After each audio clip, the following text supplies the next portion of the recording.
Tout de suite, retrouvez la chronique du docteur Sarah Laximi, Santé Ramadan, du site santeramadan.fr. Bismillah, alhamdulillah, wa salatu wa salam ala rasulillah.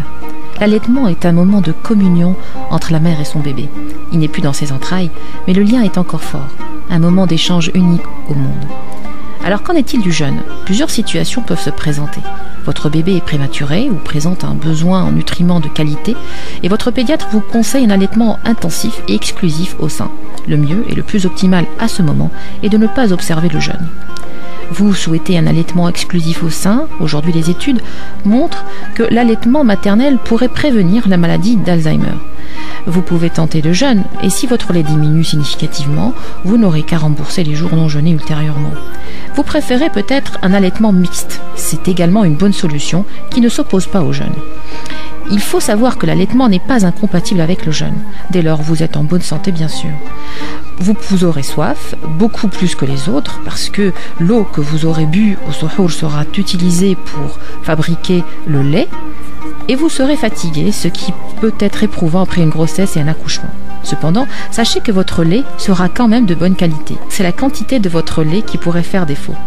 La cause est la longueur de la journée qui sera à l'origine de la soif et pas la privation de nourriture. Un ramadan d'hiver, par exemple, ne sera pas aussi pénalisant sur la quantité de lait. Il faut noter cependant que certaines femmes gardent une quantité de lait correcte même pendant le jeûne. Alors si vous optez pour le jeûne, je vous conseille de commencer l'introduction du biberon au moins une semaine avant le début de Ramadan. Sinon, procédez avec douceur. L'introduction du biberon est un moment stressant pour vous et pour le bébé qui est connecté à votre psychisme et qui risque de refuser le biberon s'il est imposé de façon brutale. Le mieux est de l'introduire très progressivement.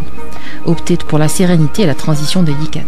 Alors en cas de jeûne, je vous conseille de manger de façon équilibrée, faire une sieste ou 2 siestes pendant la journée pour récupérer de la fatigue de la grossesse et des nuits de sommeil entrecoupées par les réveils de bébé, car le manque de sommeil et la fatigue peuvent diminuer la quantité de lait aussi.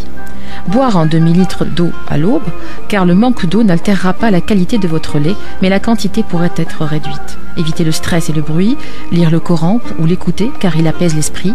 Et si vous avez du monde à la maison, c'est vous qui devriez être chouchouté, pas vos invités. Quelques conseils nutritionnels s'imposent. Ne mangez pas pour 2, vous prendrez du poids inutilement. Mangez équilibré, c'est-à-dire de tout, fruits et légumes, de la viande rouge, au moins 3 fois par semaine, du foie de veau, du poisson pour les oméga 3 et des laitages pour le calcium. Alors quel rythme alimentaire adopter? Le plus optimal pendant des journées longues et des nuits courtes, c'est de prendre 2 repas complets et une collation.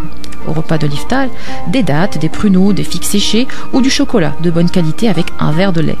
Une soupe de légumes pourrait être la bienvenue aussi.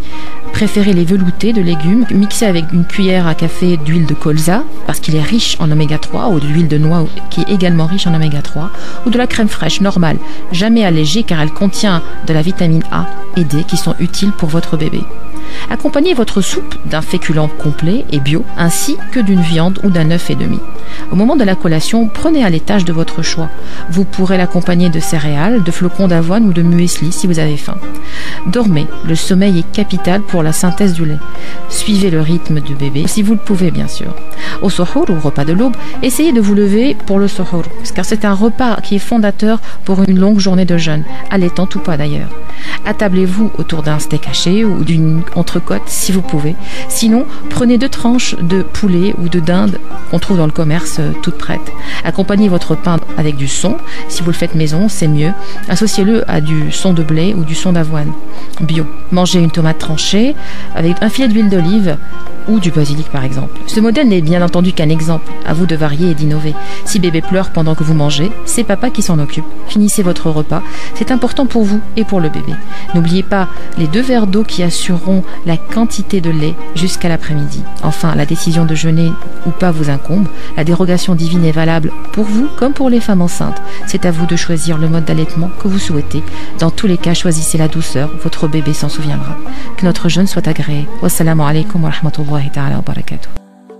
C'était la chronique Santé Ramadan du docteur Sarah Laximi, une chronique que vous pouvez réécouter sur le site www.francemaghreb2.fr.